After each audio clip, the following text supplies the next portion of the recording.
Saudaraku, berikut update harga emas London di Kabupaten Aceh Tengah per hari ini Selasa 21 April 2025. Di mana pada kemarin harga emas berada di angka Rp1.760.000.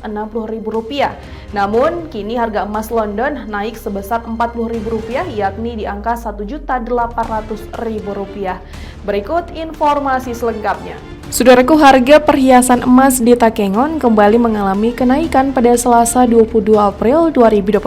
Terpantau, harga emas jenis London atau emas 22 karat kembali naik sebesar Rp40.000 per gram dari harga sebelumnya. Pada hari ini harga emas London berada di angka Rp1.800.000 per gram, naik dari sebelumnya yang berada di level Rp1.760.000 per gram. Jika dikoversikan dalam bentuk mayam, harga emas kini menyentuh Rp5.400.000 per mayam. Untuk harga jual kembali atau buyback juga mengalami kenaikan menjadi Rp1.750.000 per gram. Salah satu pengelola toko emas mulia di Pasar Impres Takengon, Iwan, menjelaskan bahwa fluktuasi harga emas sangat dipengaruhi oleh kondisi pasar global serta nilai tukar dolar Amerika. Meskipun harga terus meningkat, daya beli masyarakat justru semakin tinggi. Harga emas yang tinggi membuat sebagian besar masyarakat memilih menginvestasikan uang di logam mulia ini. Dari Aceh Tengah, Alga Mahatiara, Tribun Gayo.